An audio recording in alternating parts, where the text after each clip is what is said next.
How it all went south. If you're anything like me, and you and I, Jason, were just talking about this a little bit ago, you try to find some humor in anything, any situation, especially some of the stories that we talk about in the show that are, at times some of these are fun and kind of just crazy, wild stories, and some are really, really crazy and dark. And, but you still try to find some thread, some fiber of humor in it to get through life, I mean, like that's how you got to get through life sometimes. As terrible things happen, because you've got to laugh sometimes at it. In this episode of How It All Went South, I'm going to tell you one of the most gruesome and disturbing stories probably that we'll ever tell on this show. Thank God we just had lunch. Yeah, hopefully 2 hot dogs and a Caesar salad stay down. For my sake, because right. I'd be on the receiving end of that. Projectile hot dog Caesar salad combo. Yeah. On July 30th, 2008, 35 Greyhound bus passengers witnessed a horrifying scene on the Trans-Canada Highway when, completely unprovoked, one passenger suddenly attacked and then decapitated his seatmate with a Bowie knife. If you don't think this story could get any worse from here, prepare to be shocked and horrified, because it does. Much, much worse. Okay. And I'm not overselling that. No. My name's Sean Kipe. I'm here with Jason Hoke, live from 800 East Studios in Atlanta, Georgia. This is How It All Went South.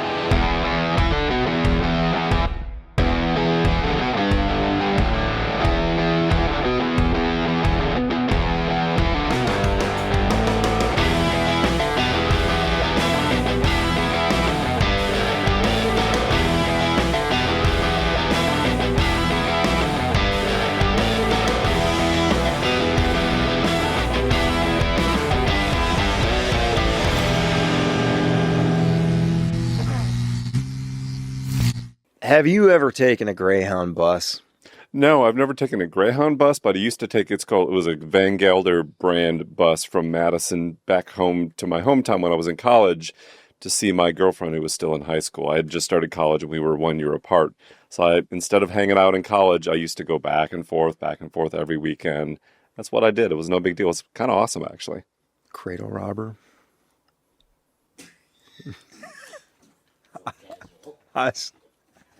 She was still in high school. I was 18. She was 17. It was the best of times. It was the worst of times. I took a Greyhound bus one time. I was about 20 years old, from LA to Memphis.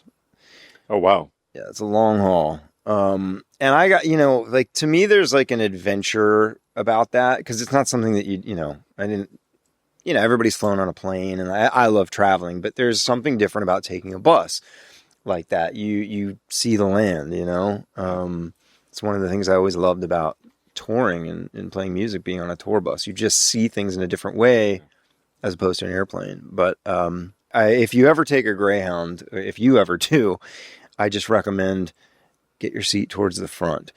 Not only because of the bathrooms being in the back, the buses that do have bathrooms. Right. Yeah, you don't want to be near that. But after you hear this story, well, you'll know why. Okay. You'll know why. Tim McLean was a beloved carnival worker, standing at just 5'4", with a gentle demeanor that drew people into him effortlessly. He was known for his warm personality and love for talking to people and making new friends. His adventurous spirit led him to explore the landscapes from Winnipeg's Red River Exhibition to Vancouver's Pacific National Exhibition each summer, where he ran his own midway games and delighted patrons with his charismatic presence. A bit of a showman who loved the carnival culture. And I'm reading that, and I wanted to. I was thinking of The Big Lebowski. From the shores of Leo Carrillo to the beaches of... And here I'm thinking, Connie's, small hands, wet feet, smell like cabbage. Yeah. But I was just thinking that that's... And I made a note to talk about that because it says, he loved the carnival culture.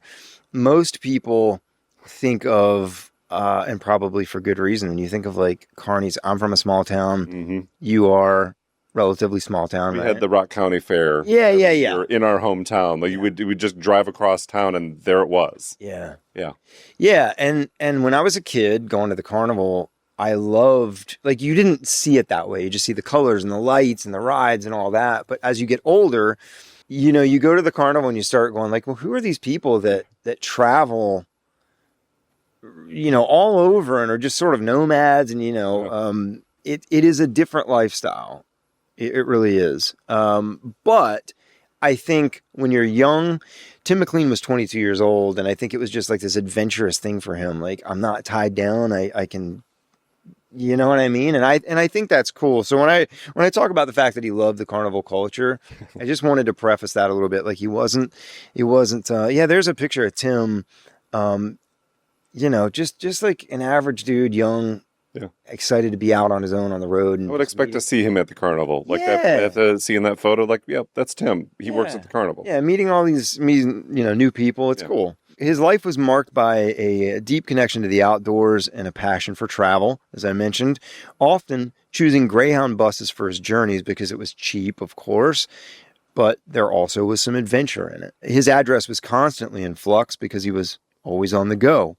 And friends would take turns housing him for 3-month stretches before he'd move on. I've been the couch surfer. When I was younger, I for sure was a couch surfer. Yeah, it's fun. Was that pre-band or during band? Yeah, that was trying to get record deal number one. Really? Oh yeah. Couch surfing. In LA, I mean, I lived in Hollywood. I was 19 when I moved there. I know some of the people you were on couches. I think we've had this conversation before. Yeah, man. I mean, you just it was expensive, and you're young, and you don't have any money anyway when you're young, and you're trying to be an artist. And it's only a limited window that you can do that. Yeah, it'd be really weird and pathetic to me if I did that now. Yeah. Like if I was like, Jason, can I come crash on your couch for 4 months?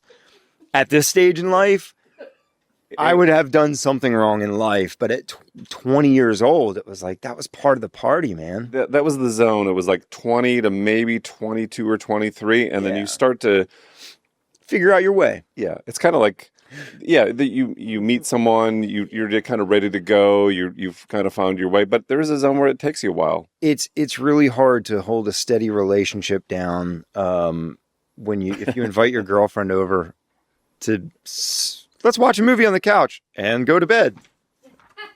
Right. You know what I mean? Like, after dropping out of high school, before finishing the 11th grade, Tim embraced various jobs during the winter whenever the carnival season wasn't in, from streetlight maintenance to managing a fast food restaurant. Whatever kept a little bit of money in his pocket when the carnival was out of season, he would do. In July of 2009, 22-year-old Winnipeg native Tim McLean boarded a Greyhound bus destined for Winnipeg around lunchtime. McLean looked forward to returning home from Edmonton to visit his family and begin planning his move to British Columbia.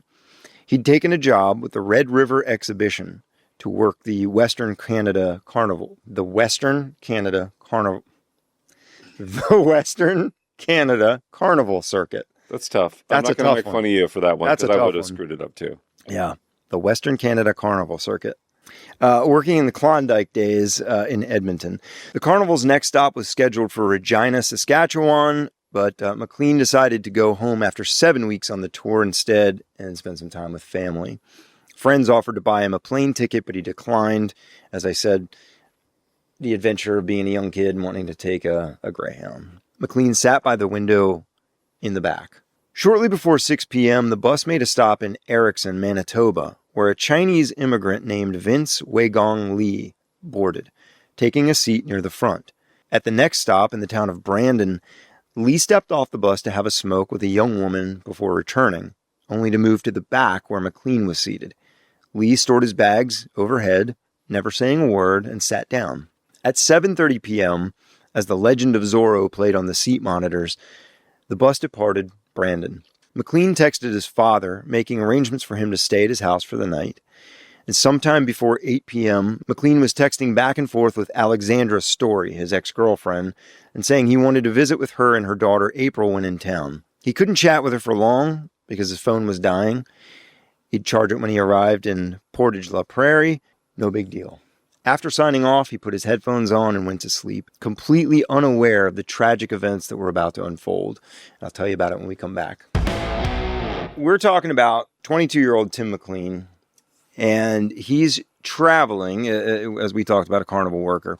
Young guy out just sort of enjoying life on his own, away from the parents, nothing tying him down, and he is now traveling on a Greyhound bus back home to visit with his family and take a little time off. Yeah. He sits down in the bus. As, we've left. You now have this guy, Vince Weigong Lee, Chinese immigrant. I think Lee lived in Canada, since the early 2000s. As Tim McLean used his headphones to drown out the noise of the other passengers and the rumble of the Greyhound bus's tires speeding down the highway, Vince Weigong Lee, who was seated next to him, began muttering a Chinese chant in a low voice, according to passengers seated nearby. At approximately 8:30 p.m., just 12 miles outside of Portage la Prairie, Manitoba, out of nowhere, Lee pulls a large Bowie knife out of his backpack and stabbed McLean in the neck.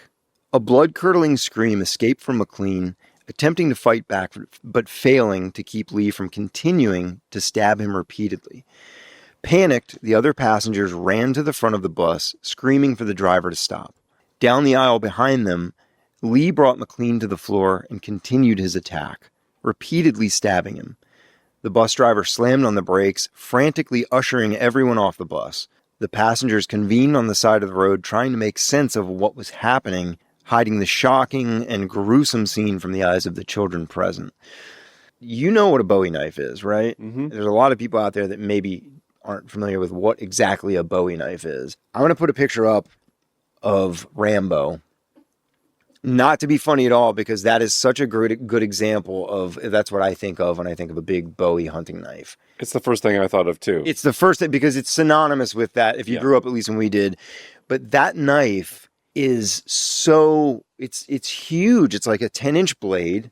It's serrated on one side, razor sharp on the other. I mean, it's a hunting knife. It's for like killing deer and skinning animals. I mean, they used them in the military. Mm-hmm. And you just have to imagine, without being too grotesque, someone sitting next to you on the bus, or seeing that as a passenger nearby, just stands up and plunges a knife like that into someone's neck, completely unprovoked, out of the blue. Out of the blue. Wow. What do you do? What do you do in a situation like that? As another passenger? I mean, there's no getting out of the way. You've got to get out of the way of that, right? Like how do you help that person? Or, you don't just barely scrape someone with that knife. You cut them deep. So, it's not good. And I think the fact that they had heard the mutterings or the chatter of this guy beforehand, and that was spreading through the bus, that probably was a little signal. A little telling. Yeah, it was out of nowhere, but to them, they're like, that had happened leading up to this. Yeah. You get out of that bus. Yeah. Well, yeah, you're not going to get out of the bus just because you hear somebody doing some, chanting or whatever. But the combination of those elements, you're like, get me out of here. Well, yes, the combination of that and him stabbing him in the neck would be for sure get out of there. It was obvious to passing vehicles that something unusual was taking place, and a trucker stopped to offer help. Within minutes, the man who was sitting just one seat in front of McLean and Lee, a guy named Garnett Catan, along with the bus driver and Christopher Alguire, the trucker who had stopped to see what was happening, reboarded the bus to see if McLean was still alive. To their horror, what they saw was Lee crouched on the floor working to decapitate McLean. Both Catan and Alguire told investigators Lee seemed expressionless, describing his movements as robotic, stabbing McLean without any signs of rage. When Lee turned towards them and ran, the three men quickly exited, blocking the door with a crowbar and a hammer, as Lee slashed at them through an opening in the vehicle's, an open window. Yeah. Lee then attempted to drive the bus away, and the driver was able to disable the vehicle from the back, where the engine compartment is, pulled a hose or something off, but the guy jumped in the driver's seat and tried to Wow. drive away. Lee then went back to McLean's lifeless body, and then after a moment calmly returned to the front of the bus, displaying his severed head before dropping it and making his way once again back to the body where he began to mutilate it. Lee later would use the severed head of McLean to taunt police. So this is all in a matter of minutes, relatively speaking, that this is happening. And the people are on the side of the highway. Right, they're not in a big, they're like, they have no idea what's going on. You're in the middle, maybe middle of nowhere-ish, like when you're on the highway driving. Yeah. It's not like you can run into the gas station right there. I mean, they're just, standing on the side of the highway. And, you've seen a bus, a city bus, a Greyhound, a school bus. I mean, whatever. They have those big windows that you can see by design. You can see everything that's going on inside. And this guy, Vince Waigong Lee, has decapitated this poor man and is displaying it for this group of passengers that are standing there. You can only imagine in just utter shock and just, is this real? Is this even happening? What am I actually seeing?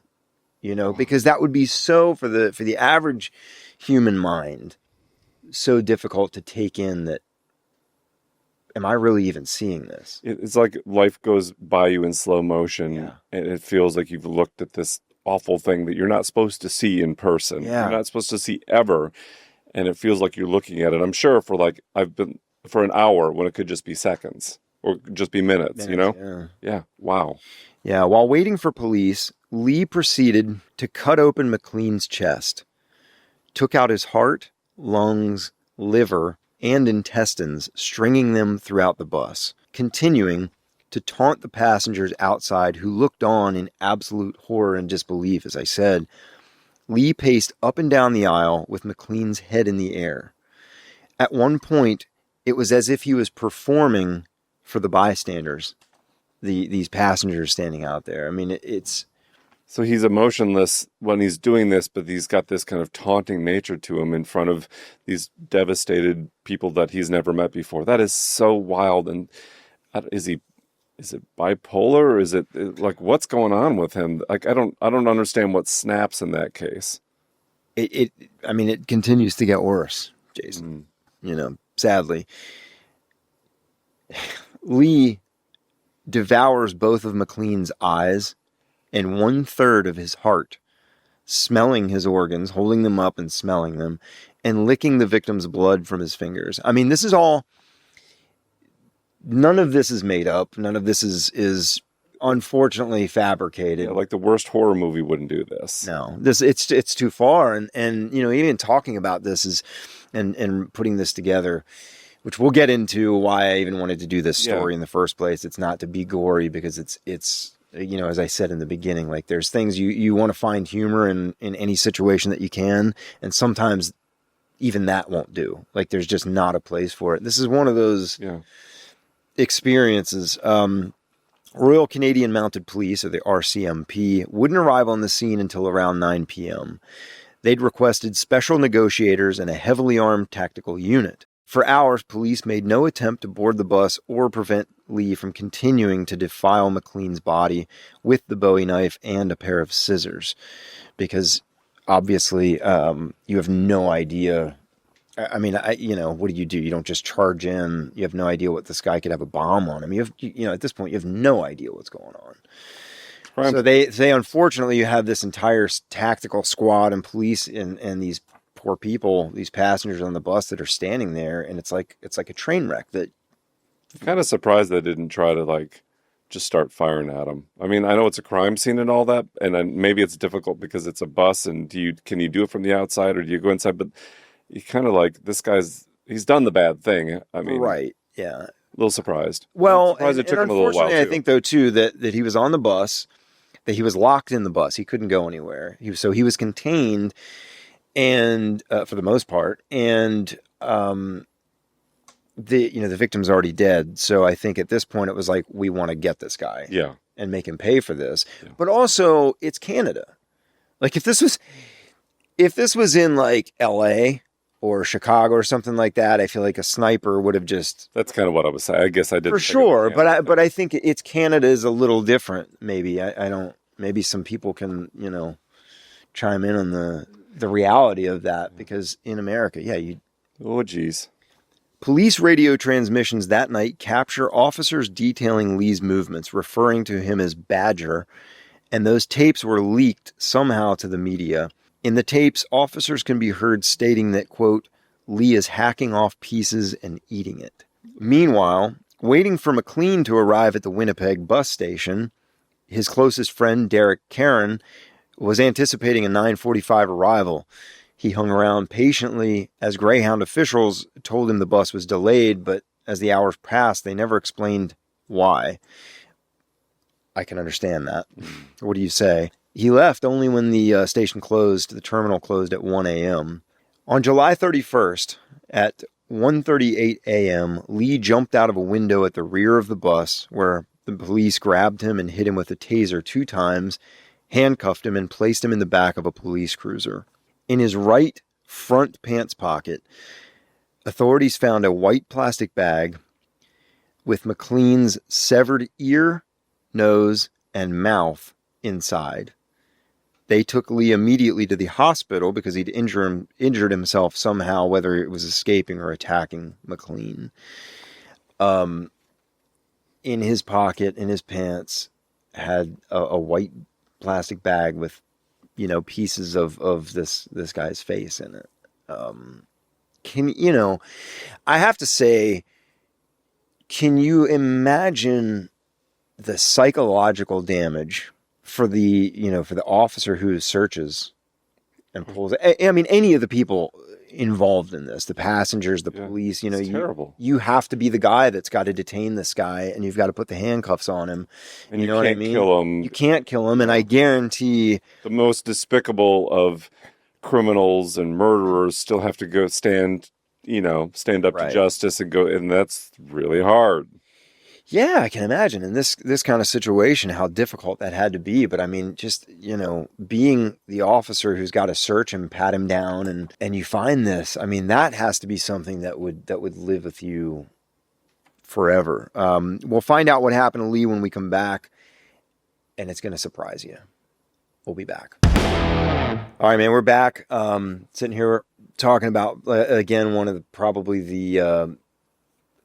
the most tragic stories, certainly this far, that we've covered in this show. What do you think? Yeah, no doubt. And I keep, we like to classify criminals or murderers and their psychological behavior or status. We like to use the words serial killer a lot, or someone who's like a Hannibal Lecter or Jeffrey Dahmer, where they invited people into their home and then they did some of these terrible acts. And it's very much on their home base. It's very specific. Mentally they have a way that they do this. And I've just never heard of anything like this for someone who would do this the way they did it, which is out in public and taunting the police and being so random. It doesn't, what I don't understand is, like, is this calculated like you would think of with a serial killer, or is it the complete opposite, which is like this guy just snapped? I've never heard of anything like this. So I'd love to hear, take me down the road of where this thing goes from here. Yeah, but just on something you said though, I think even when you talk about someone just snapping, even people snap and kill other people. Yeah, like, that happens. But everything else that this guy did, which I'm not even going to go over again, but just all those other things, like, that's not... It's so specific and feels maybe premeditated, like so specific, like the ear, the mouth, the eating the eyeballs, like it's like that was one of his goals or like intentions. Well, right. On August 1st of that year, appearing for his hearing at the Manitoba Provincial Court without a lawyer, Lee refused to speak to anyone. He shuffled into the courthouse with his legs shackled, eyes fixed on the floor, and right hand heavily bandaged from where he had hurt himself, either attacking Tim McLean or climbing out that window of the bus, and had visible bruising on his face. And I can only assume and hope that the bruising on his face was because he was knocked a couple times by officers who just wanted to give him a good lick, you know? But I don't know that. Twice, the judge asked Lee if he had a lawyer, but he said nothing, kept staring at the floor. When asked if he was exercising his right to remain silent, he nodded. Crown Attorney Joyce Salmon requested a psychiatric assessment for Lee, but the judge insisted he first consult legal aid about obtaining a lawyer before proceeding further, basically because they wanted a lawyer to say, listen, man, you're nuts, and we need to do this a certain way. I think the judge was trying to say, give him every opportunity because it's clear with what happened, I think, at this point. Yeah, he needs to know how bad it's going to get. Yeah. Court officials and reporters within earshot of Lee heard him mutter, "Please kill me." Despite refusing legal assistance so far, he was ordered to undergo a psychiatric evaluation. Authorities tried to confirm word that Lee had previously stayed for as long as 4 days in a psychiatric facility. Several months before the attack, his behavior had been notably bizarre, with unexplained bus trips to several Canadian cities. Lee was held on suicide watch in Winnipeg. So, in a nutshell, they found out that he has been initially, and I think they kept digging, but right away they kind of said, you were in a mental facility for a few days. They would later find out that he was multiple times in mental institutions, mental hospitals.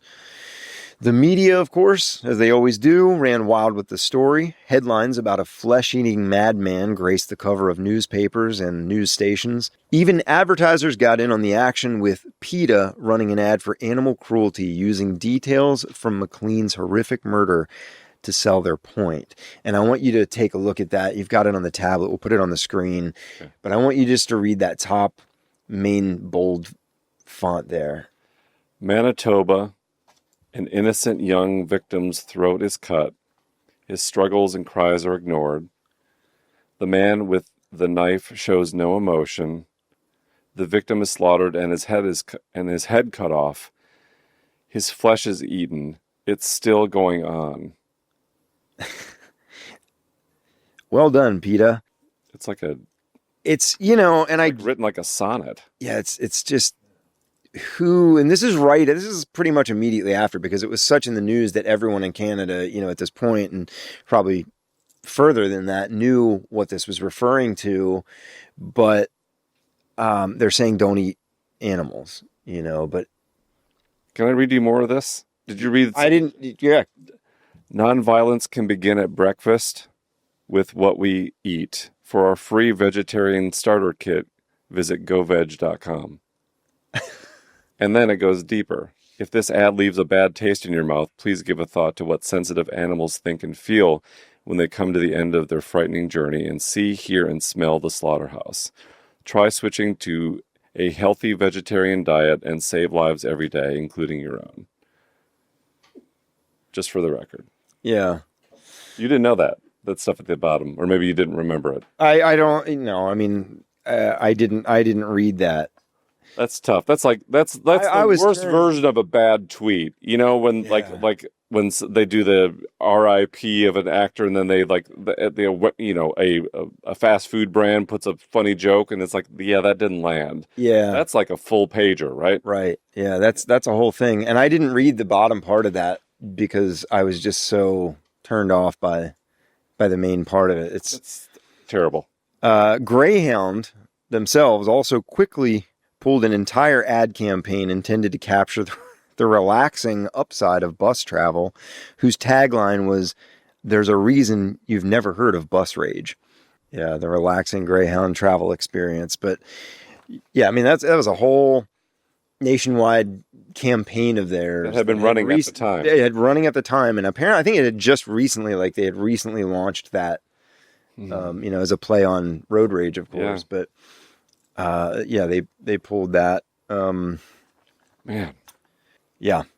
In March of 2009, Dr. Stanley Yaren, the sole witness for prosecution, testified that Lee claimed he heard a voice from God telling him to kill McLean. He'd been instructed by the same voice to use an assumed name and board a bus from Edmonton to Thunder Bay, Ontario, where he chose to sit next to McLean because of his, quote, friendly gesture to Lee. So, I mean, I read that and I just think, God, it wasn't Tim McLean that he singled out. It was that he just, he saw him and there was something.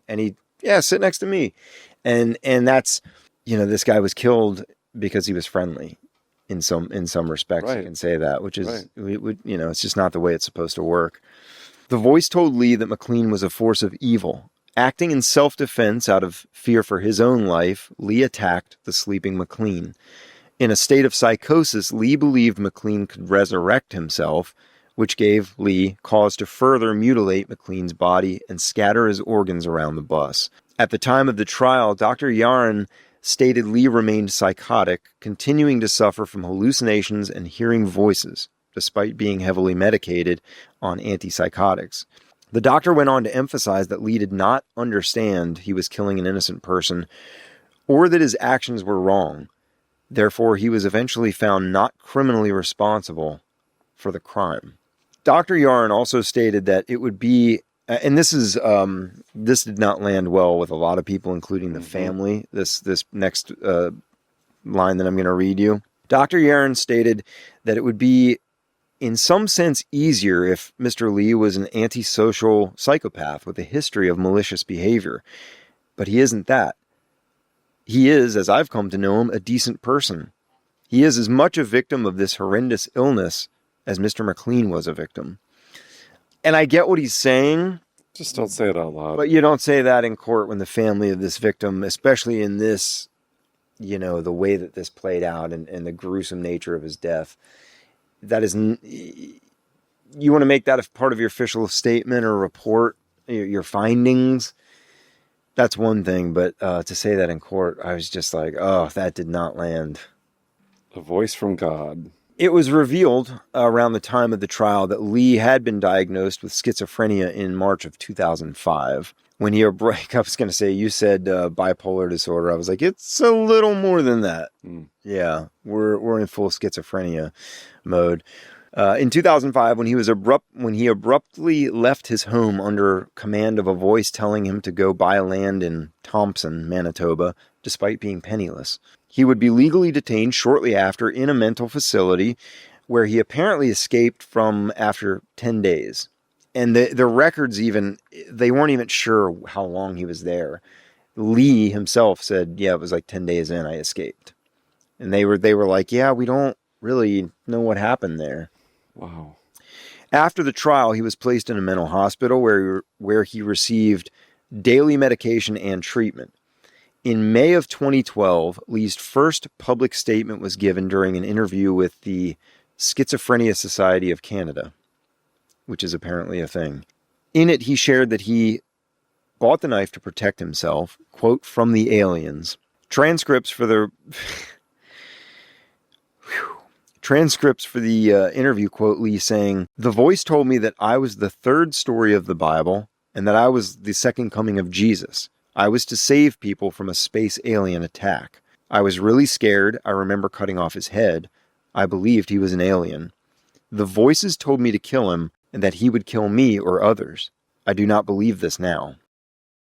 That's the guy's public statement. You can say something. Yeah, and I don't... You look at Jason, you look so bewildered by... You look like I did the first time that I started researching into this story, like reading this stuff on the computer. It's hodgepodge of God and space aliens together, and it's always very specific too. Like there's very specific instructions given on what you need to do if something happens, like the voices in your head, and that just must be whatever. I mean, it would never be a happy ending here. But some sort of satisfaction in having this guy go to jail and the families knowing that this was the way it happened. That's rough. And that's the kind of, to the rest of the people that were on that bus that day, you can't just erase that memory too. That is the haunting nightmare that comes. That's PTSD. Oh, for sure. That's the stuff of nightmares. For sure.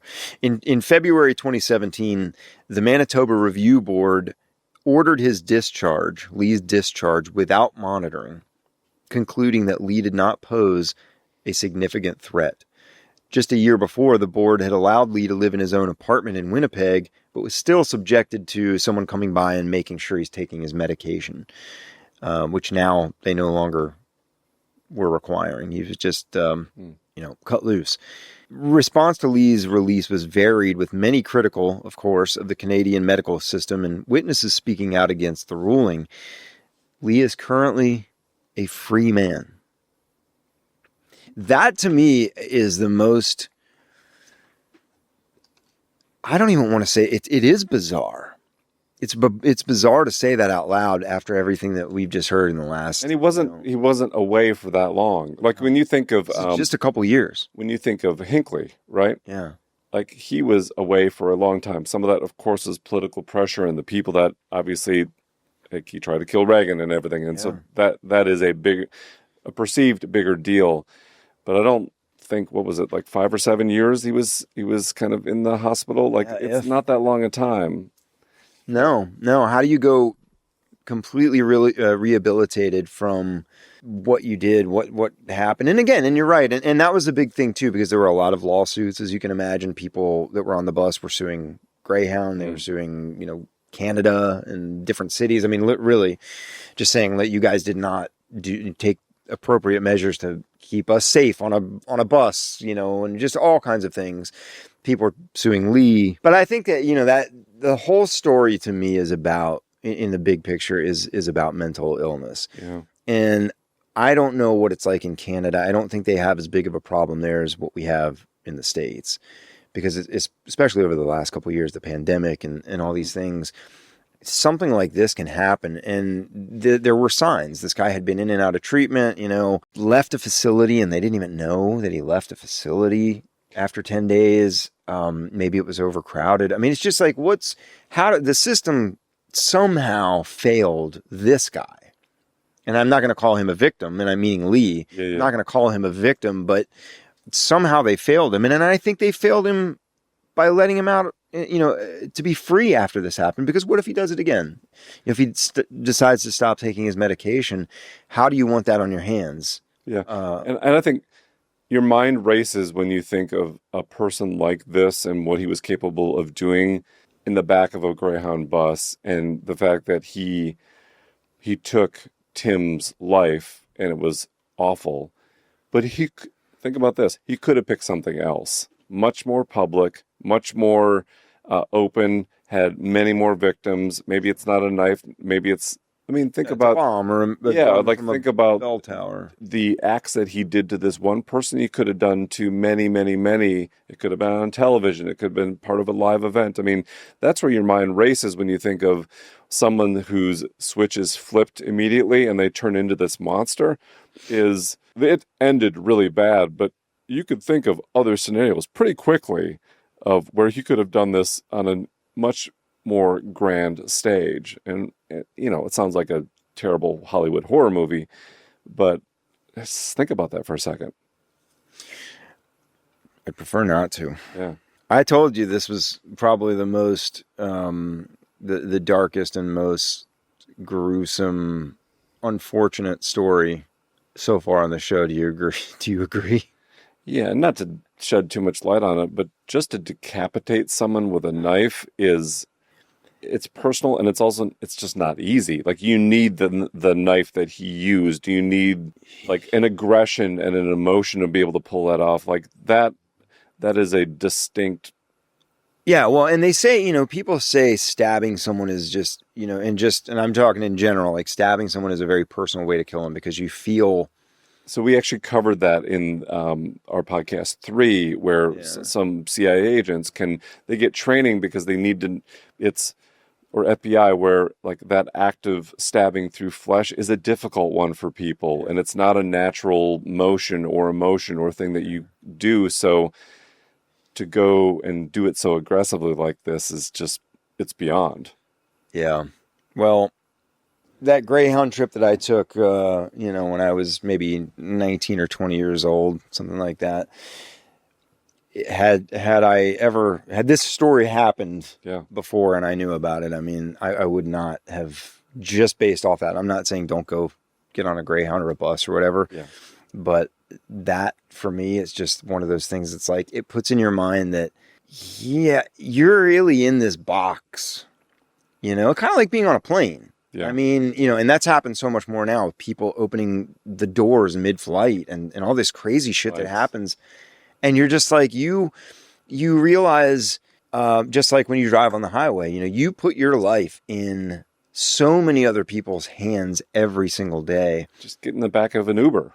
Yeah, anything. I mean, again, being on a plane, if the pilot's whatever, I mean, just anything could happen, or some jackass opens the door and.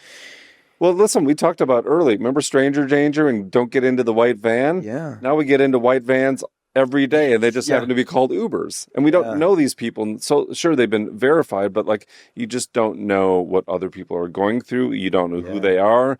And with digital and technology and kind of ease and convenience to be able to do things, we've relaxed our own guard while still at the same time being more perceptive of those things because of the fact that we have to go through security at the airport and take our shoes off. And we've been through 9/11 and all these things. So we're living in this weird parallel world where we're both on guard more, but we're also more relaxed the more we get used to things like Uber, or a lot of like what I described, That's really true. We're more comfortable in that way. And it's like, sleeping on a bus. Like if you were to a Greyhound, you know what? I probably wouldn't do that anyway. Or falling asleep in an Uber. Right. I wouldn't go to fall asleep. If I had a long trip to the airport or something, I wouldn't, just because, you know what I mean? I know buddies of mine that are in the military that I had lunch a couple months ago. It was a friend who was in town, and, he's Air Force.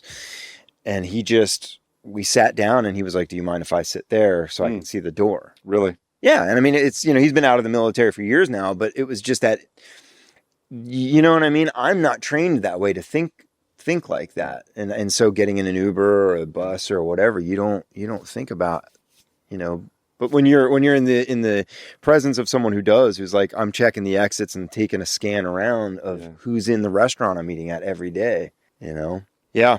Poor guy. I feel for him. I feel for his family. That's terrible. And just the fact that this guy is walking around makes the world a little bit scarier. This is our episode. I'm Sean Kipe. That guy's Jason Hoke, live from 800 East here in Atlanta. Once again, man, this is how it all went south. Thanks for joining us.